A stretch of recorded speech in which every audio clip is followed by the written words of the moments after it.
Good morning, good afternoon, good evening, wherever you are. We appreciate you being here with us, watching this live. And please note that I'm really, really happy to be here with you because I have my co host, yes, our co host of the Seeds of Knowledge series of the Solitude Center for Spiritual Living, Yuri Castro. And good morning, Yuri. Hope you're doing well.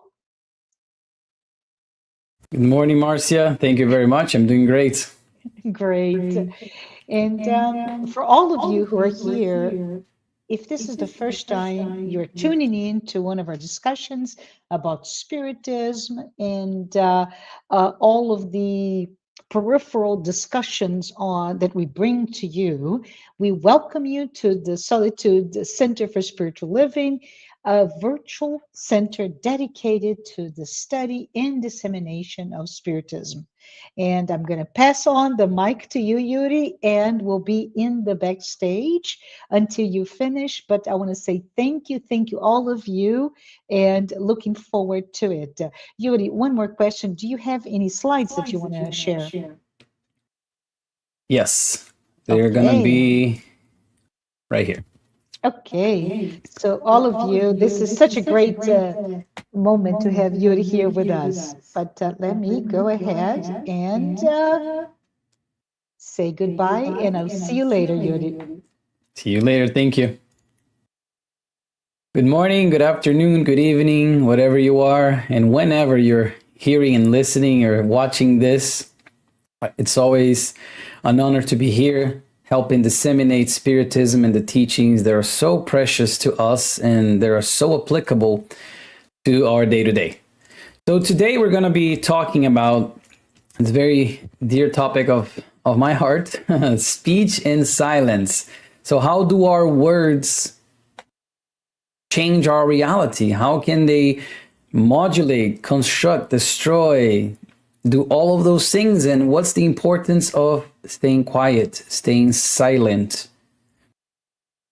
We're going to go first to the book Between Heaven and Earth. And this is a book by Chico Xavier, psychographed by Chico Xavier. It's a book by André Luiz. And in this specific book that you can see on the top right corner of the slide, and that's always where the sources of the slide are going to be. So in the specific part of this book, Clarencio, which is one of the characters, he takes André Luiz, who is the narrator, to the house of this woman named Clara. Clara, this is in the spiritual world, and Clara has in her own house, she has sort of like an institution, a learning institution for women, and they go to visit there just to say hi and to gather some information from her. And as they go there, she's talking about the importance of the voice in the service of speech. So here are some of the things that Clara is teaching them. She says that speech, whatever it may be, invariably entails specific electrical energies, liberating rays of a dynamic nature. So she's already talking about this dynamic nature, meaning something that shifts, something that changes, something that alters itself, and everything around it. So she says, the mind is the incessant generator of power through the positive and negative wires of the sentiment and the thought, thereby producing speech, which is an electromagnetic discharge regulated by the voice. So she's talking about how the mind is this incessant generator of power. And she uses these terms that's interesting to make an analogy with things that we have in our physical world. She's saying the negative and positive wires of the sentiment and thought. And then what happens is when we have that thought and we have that sentiment, that feeling, and we put those energy, that energy out, one of the ways it comes out is through speech. And she's saying speech is an electromagnetic discharge regulated by the voice. So whatever it is that we're producing with our words through our speech came through the thought embedded with sentiment, and then we're emitting that dynamic energy, that energy of a dynamic nature.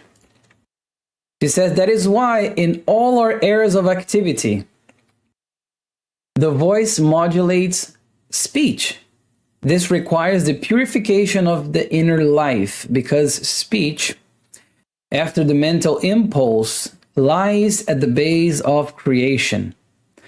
Thanks to speech, people approach and adjust themselves to the work they're responsible for, and by means of the voice, such work may be aided or retarded in space and time.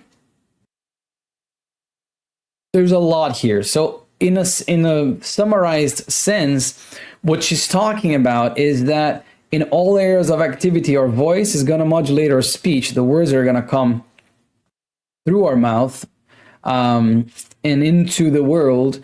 And she's saying that thanks to speech, meaning thanks to what we are creating based on what we're saying, we're going to either be aided or retarded in our progress in space and time, or the work that we're trying to accomplish.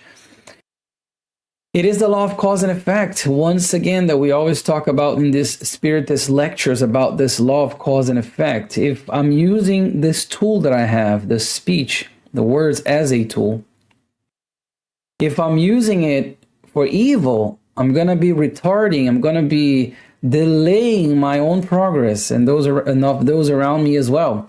But if I'm using my speech, if I'm using my voice well in the work that I have, using this tool that I have, I'm going to be aided by the spirits, and I'm probably going to be continuing down on my journey. But it is very hard. It's something that I wanted to bring attention to. I wanted to bring to your attention, whoever it is that's listening to this, that it is very hard to modulate speech. It is very hard to control that. But we need to be aware of the power and the responsibility that we have with this tool called our words, our speech.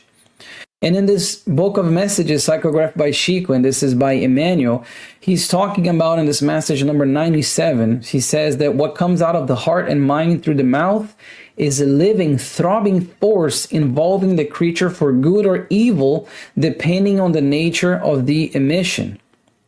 The psychic elements that we externalize through our mouths are powers acting on our behalf, active factors that act under our responsibility. So the idea is that we are indeed responsible for these emissions. We are responsible for what's coming out of our mouths, because, of course, as this saying is going through our minds and our hearts. It's coming from our minds and our hearts and going through our mouths into the world. So we are responsible for these thoughts and feelings externalized by our words or through our words. And again, linking with the knowledge from the previous slide, we are very much responsible for what we create, and we're creating at all times with our speech. Now, moving on to the problem of life and destiny, this book, amazing book, one of my favorite ones from Leon Denis. He's talking in this book and specifically about, one of the things that he talks about, there's a lot of interesting things in the book, but one of the things related to speech that he says is this: the soul, in its deep intuitions, may have the sensation of the infinite things in which it participates and to which it aspires. So there is this intuition. There is the sensation of these infinite things. However, it, the soul, would seek in vain to express them with the rudiments of our feeble human language. In vain would it strive to translate eternal things into the poor language of earth. He says the word would be impotent, yet our evolved consciousness is capable of perceiving the subtle radiations of higher life. And I think this passage is so meaningful because it is talking about, yes, we have this tool at our disposal, but it is far from a perfect tool. It's far from a, let's call it a realized or self-realized tool, in the sense that it is not the pinnacle of all the tools we're going to have at our disposal once we reach the plenitude of our spirits. Quite the opposite. It's one of the most rudimentary and basic ones. And the idea that he's saying here, it is so interesting, because he's alluding to, Leon Denis, the author, is alluding to this notion that in our intuitions, deep down in our soul, we can feel the sensation of the infinite things. We can feel those as inspiration in this deep intuition that he's talking about. But if we were to translate that, or those intuitions, feelings, those sensations into words, we would find ourselves with a limited, very limited task at hand, because we can't really translate some of these higher elements of the spirit into words yet. Perhaps once we advance further on, thousands and thousands and thousands of years from now, as spirits, we won't even need words anymore. But right now we do need words, but if we want to translate those things, we can't. And we don't need to think too much into spiritism or into philosophizing here too much to understand or grasp this concept. All we need to do is try to truly explain what love is to a 4-year-old. Try to convey exactly what the feeling of love, such a deep and high feeling, try to convey exactly what that is and what that feels like to a 4-year-old. And I dare say that if you try this, you're going to find yourself short on words or short on expressing the magnitude of a sentiment as love. Because love is one of these things, these infinite things, this higher sentiment that we try to translate into words, and thousands of years of music and poems will attest to what I'm saying. We can't really translate everything about love into words. Even speaking about it is hard. And then in this other book, Emmanuel, the benefactor, he, through the hands of Chico Xavier, he tells us this message, number 24, our verb. That's the name of the message. And I love this one, because he's talking about almost like a prescriptive way for us to use our words. He says, words are agents in the construction of all the buildings of life. The verb is the light of life, which Jesus himself used to bequeath to us the renewing gospel. Bequeath means to give or to leave by or to hand down. And he says, in everyday work, let your verb be as natural as the simple bread on the table. In the effective exchanges, let us use it as pure water. In serious moments, let us do it like the surgeon's scalpel, which prudently limits itself to the incision in the diseased area without unnecessary blows. On sad days, because of course there will be those, let us consider our verb or our words an effective remedy without deviating from the dosage. Look how beautiful this is as well, because Emmanuel is telling us exactly it's almost like a roadmap, a guide to how do we use our words. In everyday work, be it as natural and simple as the bread on the table, meaning it fulfills its duty, doesn't do too much, and it doesn't do too little. In the effective exchanges, let us use it as pure water. Pure water, because we can see through. It's crystalline, it's transparent, it quenches the thirst. So in the effective exchanges, let us be transparent with our words and really mean what we're saying. And then this is my favorite one. In the serious moments, let us use it, or let us use our verbs, our words, as the surgeons use their scalpels, limiting themselves prudently to the incision of the diseased area. That is such an interesting image for us to realize. or to think about of our words on the serious moments, meaning on the discussions, or when we disagree, or when we are having perhaps even an argument, or we're trying to prove a point or understand someone else's, and in those serious moments, because there are those as well, we need to use our words as the surgeons use their scalpel, going very precisely. He's not talking about the lumberjack's axe or the butcher's knife, right? He's talking about a scalpel, very, very precise, yet very powerful tool. So if anything, this is a guide for us how to use our words. But we also have to keep in mind, like I said, the law of, action and reaction, or cause and effect, thinking that whatever we say, however, whatever we're creating through our words, we're going to have consequences of that. So our actions, they do have consequences, and we are responsible for those consequences, because we are responsible for what we do, for what we think, for what we say. This law is immutable. And when we talk about spiritism, and we see with a wider angle lens, or we see with a wider view, life itself, meaning both the life when we're incarnated or when we're discarnated, we can see that those around us, there is an invisible multitude of people that surround us. We're never truly, the incarnate ones, listen to this, we're never truly alone.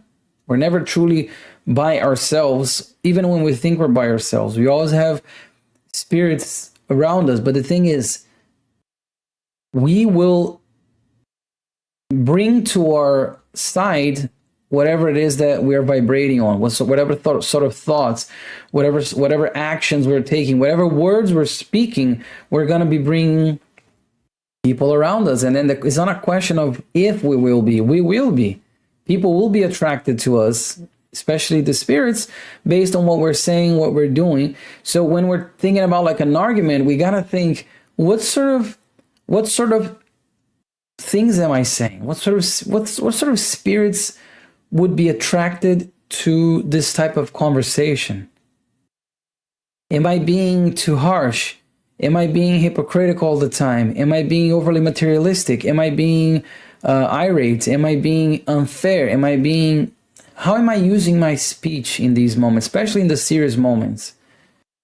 And how those people are gonna be around us, and they're gonna be influencing us. If we go back to the question 459 of the Spirits book, how much are we influenced by the spirits around us? They say their influence is upon you, meaning upon us, is greater than we suppose.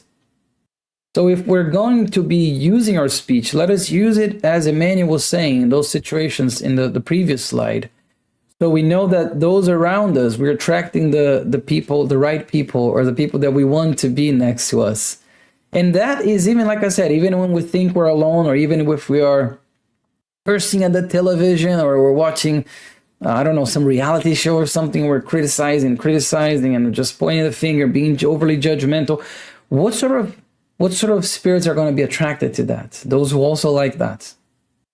But is that what we want to have around us? So again, there are responsibility, and for us to think a little bit more of this. And in the Gospel according to Spiritism, we have this passage about the overuse of speech. So we're talking about limits.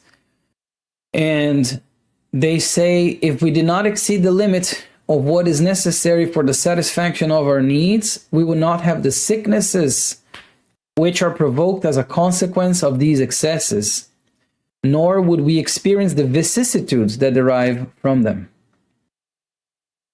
Of course, there are so many things that, and again, these tools that we have, intelligence, money, our words, our health, all these tools that we have for our progress and the progress of those around us, if we are exceeding the limits of those, we're going to have consequence. If we're healthy and we decide to eat too much, there will be a consequence. If we are healthy and we try to do too much exercise, there will be a consequence. If we have money to spend there will be a consequence, so forth and so on. Same thing with speech. And then they're saying here, if we put a limit on our ambitions, we would not have to fear ruin. We did not desire to raise ourselves higher. If we did not desire to raise ourselves higher than we are able, we would not have to be afraid of falling. And a little asterisk here. A lot of the times they're not saying that we shouldn't strive to raise our ceiling in a way, but overdoing these things or overthinking or overestimating. If we were humble, we would not suffer the deception of hurt pride. If we practiced the law of charity, we would not be slanderous, jealous, or envious, and so would avoid arguments and fights. Of course, if we did not fall prey to these things, if we did not go into these situations, and we're overusing our speech, and we're just putting no filter to our thoughts and our feelings, and we're just saying whatever comes to mind, we will overuse our tool, aka speech, in this situation. We will overuse and we will fall prey to being slanderers, and we will fall prey to our own shortcomings as evolving spirits that we are. And there is also this other spirit author called Humberto de Campos. Chico Xavier psychographed some of his work, and he's talking about this, this parable, this moment where there was the Jesus was with the apostles, and they were arguing and debating amongst themselves on how to use the verb, how to use the word. Some of them were saying that they thought the master should be more emphatic and more forceful in his speech. Others were leaning more towards the other side and say, no, we think the master should continue to be meek and humble and soft in his speech and all of those things. And they were at this debate, and Jesus was just there sitting and watching. And after they didn't come to a conclusion, and they were upset with each other. So they started to sort of badmouth each other even, and just complaining about that person. He's so stubborn, that person doesn't listen. Why are they doing this? Why are they doing that? And then Jesus, he starts to tell them a parable. He says that there was this nation of people who were farming, that they were having trouble with their harvest, with actually planting their seeds, and they were not finding that their seeds were growing. And Jesus tells them that they prayed so much, especially this one person who listened to a word of encouragement that fell on his heart very well. And he started to pray with such fervor and such faith that Jesus says that the good spirits blessed that nation, and that those crops grew a lot. And there was this abundance of plants and crops and all of that. So the nation expanded, they got richer, they got happier, because they were having all of this abundance in their agriculture. But what happened was that same person that prayed and so fervently and with a lot of faith, one day that after he was already like rich and he was already happy, he went to a neighboring village who was having the same troubles that they would have a while ago. He went there and he basically taunted them, and he spoke words that he didn't filter very well. And what happened was those words fell into the heart of this person, who then told these other two, her sons actually, and they got very, very upset about what was said of them and the mocking and all of that. So during the night, they went, the neighboring village, the people from there came, and they set the whole plantation on fire from their neighbors. And then that man woke up the next day, everything was gone. And what happened was he went there, he knew that there was the neighbors that had done that, and he started an argument, he started a whole fight with them, and Jesus says the war ensued because their harvests were burned and all of that. So the disciples were listening to this with a lot of attentiveness. And as Jesus was saying, he said, a phrase of encouragement and kindness is a ray of light capable of lifting an entire nation, but a disturbing sentence can lead people to ruin. How one sentence from that man, one unfiltered thought or lesser with a thought like Latin in a lesson feeling, how that was the propelling factor behind a whole thing that ensued afterwards, and a whole domino effect of consequences. And Jesus was saying, in truth, the action comes from the arms, but the direction always comes from the thought through the tongue. They're saying the action is coming from the arms, but the direction is coming from the thought and through the tongue. So he's talking about how we must have harmony, and we must be aware and mindful of what we're talking about and how we're talking about. And in this other book here, talking about chatter, that we unfortunately don't have this book translated to English yet, but Emmanuel is going to tell us in the message number 73, he's going to say, let us not forget, however, the evil chatter that always forms around us an immense family of sick or degrading elements, like lethal worms that proliferate in silence and operate in the shadows. Rare people meditate on this. On this what? On this idea that there are these worms, our words, the negative words that we're spewing like poison, they are going to proliferate like these vermin, like these worms in silence and in the shadows.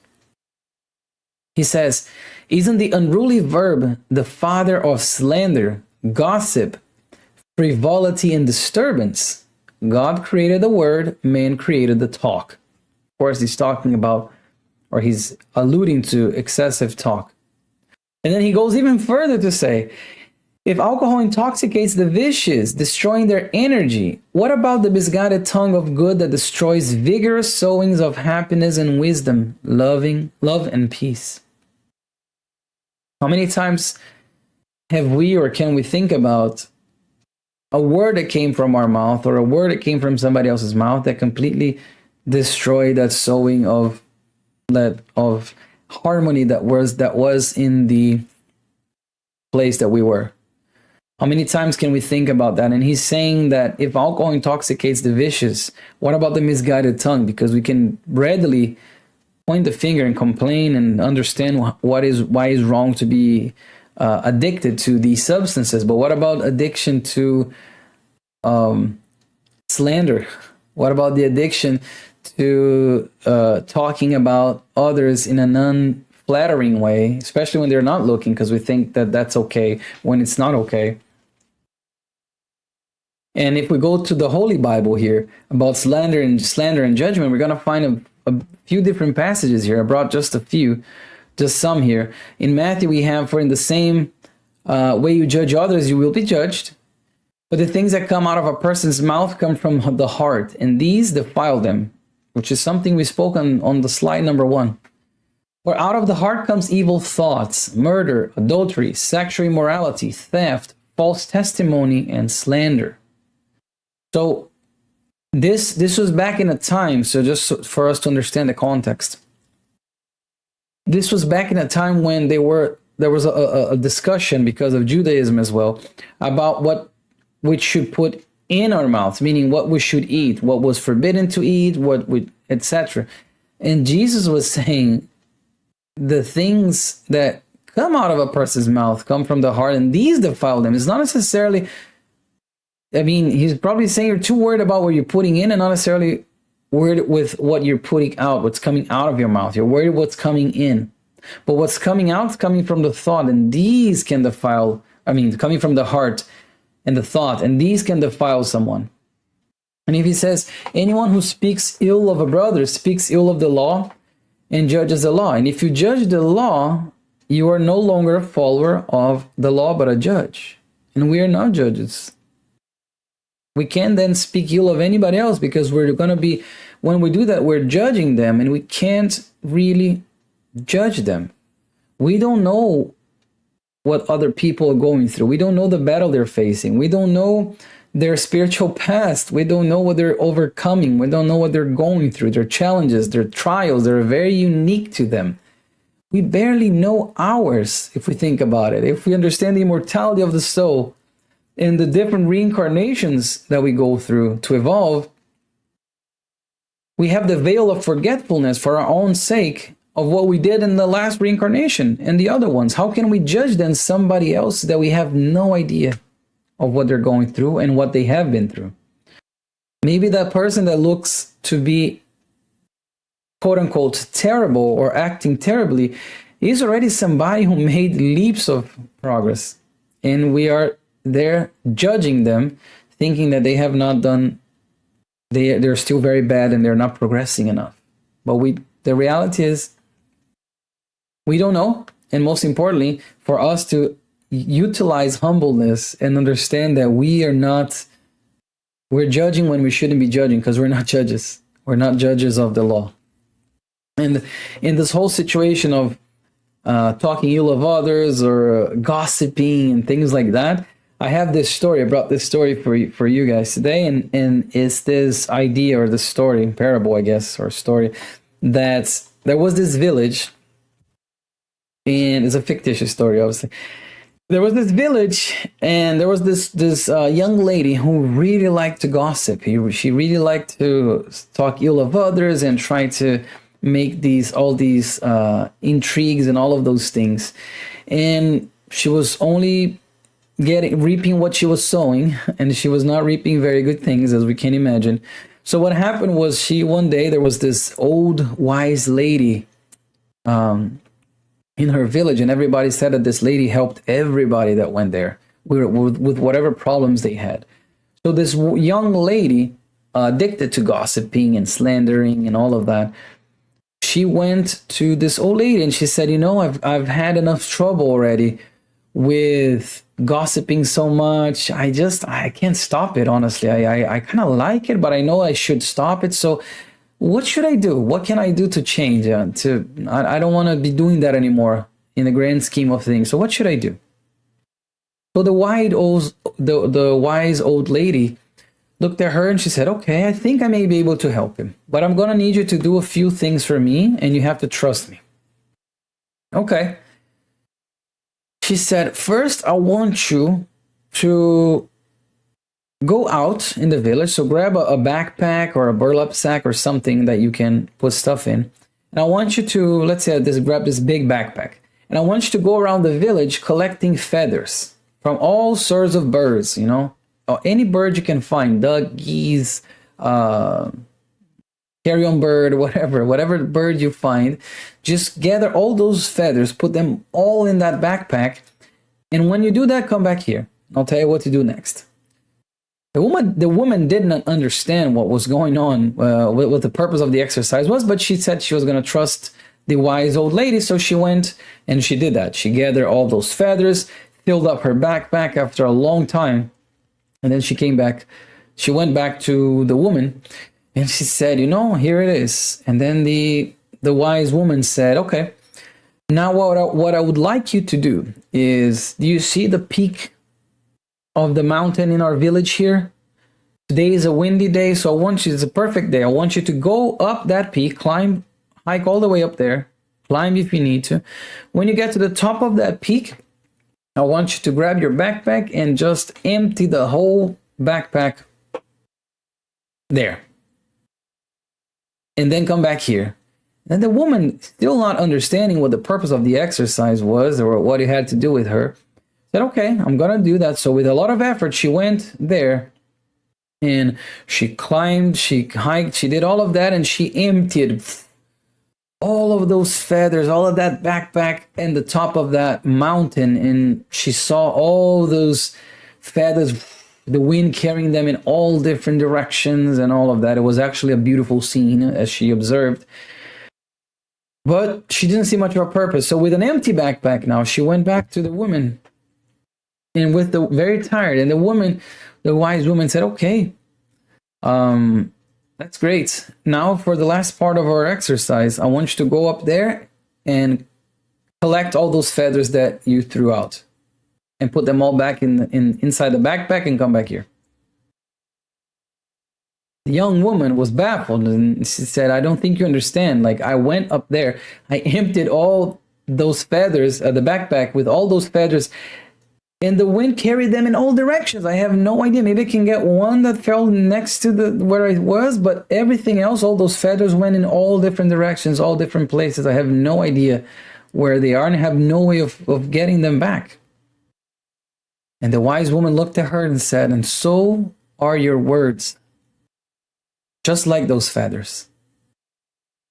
You can't bring them back once you release them, and you have no control over where they're gonna land. That's the reality. The woman was taken aback by the moral lesson of the story, but I like to think that in the story, the ending was that the woman did not gossip anymore and she learned her lesson. Because much like those feathers, if we think about from the story, our words are like that. When we spread them on the wind, especially the higher we go, meaning the more visibility we have, the less control we have of those feathers in our words, where they're gonna stop. For instance, right now, I'm talking here, and this is going on the internet, and I have zero control or notion of where what I'm saying, where this talk about speech and silence is gonna land, and where, and in what ears. I have no control, but I do have control of what's coming out of my mouth and the intention behind that. And in the book Living Spring now, when still on the word for us in the idea of slander for us to be mindful, Emmanuel is saying kindness is not always appropriate in the circle of loyal conversations. Sometimes a clarifying discussion requires serene yet decided forcefulness.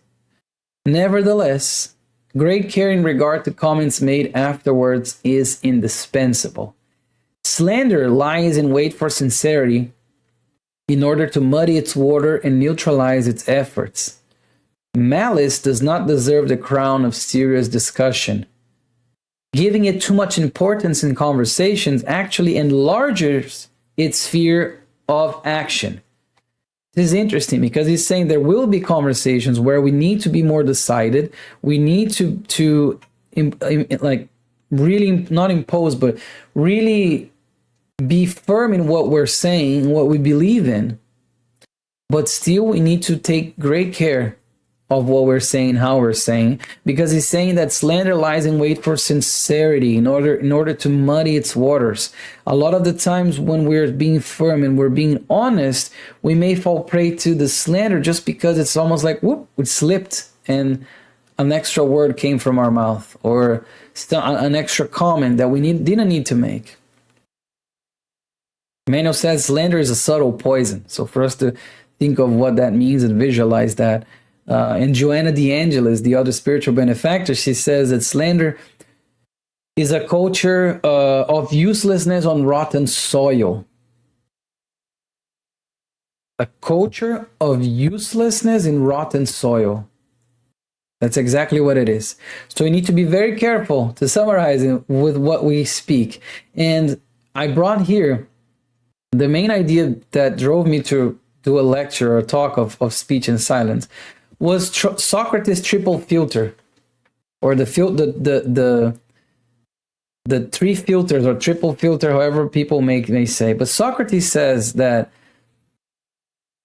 before we say anything, whatever we're going to say needs to pass through this filter. Truthfulness, goodness, and usefulness. What I'm about to say, is it true? Is it good, what I'm about to say? Is it rooted in goodness? Is it useful, what I'm about to say? If that's a yes to all of those, then Socrates says you may say it. But if we think a little deeper on this, we're going to realize how many things we have said, how many things we have spoken that would not pass through this filter. Sometimes what we're saying is true. It's written, it's laden with goodness, but it's not useful. Or the timing of it is not a useful time. Or maybe I'm not the person that it needs to be the person to say it. Or sometimes what I'm going to say is true. If I'm going to give a criticism to someone, it's true. It's useful because they may change, but how am I saying it? Is it good the way I'm saying? Is it rooted in a desire for the other person to get better, or just a lesser sentiment from my own? So all those things to consider. I think that if anything from, and this is not even spiritism, but if anything from this lecture or this talk sticks with whoever's listening, if this sticks, I think I won my day. Because the reality of it is, if we just think of truthfulness, goodness, and usefulness, a lot of the things we were going to say, or we have said, or we will say in the future, we're going to avoid saying, and that's the right path. And then, if we're not going to say it, then let's say it does not pass through the triple filter, a tongue twister, then Chico Xavier, he's going to give us this idea of the water of peace. He says that whenever we're arguing, whenever we are very upset with someone, or we think we're going to say something that's definitely not going to pass through the Socrates filter, we grab some water and we put the water in our mouths, and we keep it there. While we're having that impulse to say that thing that we know we shouldn't be saying, we should keep the water there. And he says he calls the water of peace, because how many things we would avoid saying that could cause further problem if we just did that. But then for the second part of our talk today, the silence, because if we're not using the word, we're using silence. And in the Spirit's book, there's a question 772 that says, what is to be thought of the vow of silence prescribed by certain sects from the very earliest times? And then the spirits will give a very interesting answer. They say, you should rather ask yourselves whether speech is in nature and why God has given it. God condemns the abuse, but not the use of the faculties that he has given. Silence, however, is useful, for in silence you have fuller possession of yourself. Your spirit is freer and can then enter into more intimate communication with us. But a vow of silence is an absurdity. If we all were to do the vow of silence, we would not have the progress in the society that we must have. If we were all to be silent and not use the faculties we're given, first, we wouldn't be given them, or we wouldn't have conquered them through thousands and thousands of years of evolution. But we would all be hermits living isolatedly on a cave or a beach or a mountain or something like that. We need to live in society. We need to use our faculties, speech being one of them, just not overuse, not the abuse. And I love this answer from them, that even though people are, they're well-intended when they use the vow of silence, it's just a misuse or a misinterpretation of something that should be. And of course, they're talking about the extreme ones that go for decades without speaking a single word. And if we go to Joanna de Angelis, the book Happy Life, there's two messages, number 23 and 25, where she talks about silence. She says, express your ideas calmly. If the other person disagrees, remain silent and give him or her over to time, which teaches us all unhurriedly. Which teaches us all unhurriedly. So he's saying, express your ideas. So if you're in a disagreement with someone, express your ideas calmly. And if the other person disagrees, you can remain silent. That's it. And when asked, this is another one that's interesting, number 25. When asked about another person, always give positive feedback. If this is not possible because the person acts reprehensibly, keep silent or speak benevolently. Avoid aggravating his or her situation or making it more well known. You are not an overseer of other people's behaviors. You cannot know if yesterday's offender might now be in recovery. Let your opinions always be uplifting and your words helpful. I love this part here because she says, you are not an overseer of other people's behaviors. And I dare say that oftentimes we put ourselves in that unpaid position of overseer of other people's behaviors, pointing the finger and giving judgment, passing judgment on them. But she's saying you're not, and you cannot know what other people have gone through. You cannot know if the offender of the past might now be in recovery. And if we have to speak of somebody, always give positive feedback, if we can, just speak silence. Somebody's talking about somebody that made something wrong. You can't say anything positive about them. Remain silent. Do not feed into the slander, the gossip, and all those things that we know attract those that we don't want to be attracting. Let us use this faculty, this tool of silence that we also have at our disposal, to be silent. And in this other book that we also unfortunately don't have in English, sorry, Emmanuel is going to tell us that whatever difficulty you find yourself in, refrain from carrying the burden of afflictions and unresolved questions. Penetrate the silence of your own soul. Listen to the thoughts that come from your own being, and you will recognize that the fundamental solution to all of life's problems will come from yourself. He's saying penetrate the silence of your own soul, because there we will find these solutions and the answers to questions that we often have that are just lying within us, but we just don't take the time and they put the intention behind our actions to really stay silent, meditate, and pray with our thoughts, or just observe the world around us with mindfulness and open stance. Because as we even saw in the Spirit's book, it's when we're silent and when we're elevating our thoughts in silence without using the words, we can hear a lot. We can hear a lot of words coming from the inspiration of the higher spirits. In this other book, Emmanuel is even going to say that in the silence of the Spirit, the thoughts of heaven illuminate the thoughts of earth, and benevolent and wise voices speak to our ears through the inarticulate verb of inspiration. Jesus also highlighted prudence and consideration, pointing out the richness of silence, which is up to us to use in the struggles of life in favor of the success of our own tasks. So again, in the silence of the Spirit, the thoughts of heaven illuminate the thoughts of earth, the incarnate ones. And these voices of inspiration can speak to us. In silence, when we're able to really employ silence to our advantage, we can hear those spiritual benefactors helping us. But why is it so hard to be silent? If we're talking about the benefits, why is it so hard? The answer is multifaceted, obviously, and each person may come up with a different one, but just a few reasons is because we're all still evolving. We're still shaping our minds and our emotions. We need to exercise patience too, because as Joanna said in her message number 49 of Happy Life, she says, many people relish in spreading bad news. Be very discreet with them. They will test your resolve with gossip. In such circumstances, silence is the cotton that dampens the noise of the spread of growing evil.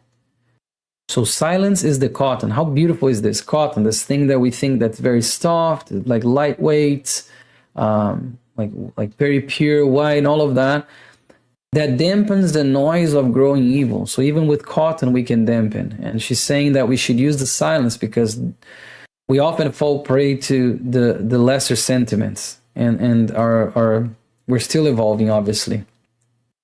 But we need to exercise silence so we can be in contact with ourselves, so we can stop the train, the train of gossip to continue on its tracks, so we can hear the benefactors that want to speak to us. And just to close our talk here today, I don't want to paraphrase a beautiful poem, so I want to read not a poem, but a message by the Spirit Mei Mei, psychographed by Chico, just for us to close on silence. And the name of the message is The Melody of Silence. She says, notice the melody of silence in the divine creations. In heaven, everything is our harmony without ostentation of strength. The sun shining without noise, the worlds in movement without disorder, the constellations shining without dazzling us. And on earth, everything signals the music of silence, exalting God's infinite love. The seed germinating without fuss, the wounded tree preparing the fruit that feeds you without revolt, the water that hides in the heart of the fountain today to quench your thirst tomorrow. What articulated words would define their greatness? That is why the Lord also helps us through circumstances that do not speak, through time, the mute sage. Do not break the melody of silence, where your phrase would sound at odds with the law of love that governs our path. Help without noise wherever you go. Remember that the Celestial Father's unlimited patience with our faults, and let us help without fuss our companion on his earthly pilgrimage, who many times only awaits the help of our silence in order to rise to communion with God. With that, I wish everyone a very blessed week, whatever and whenever you're listening to this. Thank you. Thank you so much, Yuri. It has been such a good, enlightening discussion on silence and the impact of our words. But before we go, Yuri, I would ask if you can to do a small prayer. And just before again we go, I want to say thank you, everyone who's been here with us, and see you next time. Yuri? Absolutely. So I invite everybody to close their eyes, to sit in a comfortable position if you want. And in silence, let us elevate our thoughts to our Creator. Let us elevate our feelings to our Master Jesus, thanking Him for everything that He taught us, for everything that He lived just so we can truly live. Let us thank the higher spirits, all the benefactors that are always so ready to help us and always do such. Let us hope that these words and these teachings, they can apply to ourselves, they can penetrate and find a home in our hearts. We can externalize them through our actions, so we're better using our words and we're better using the silence, communicating with the spirits that are always there to help us. And so be it. So be it. Thank you, everyone. Thank you, Yuri. And we'll see you soon. Thank you. Bye-bye.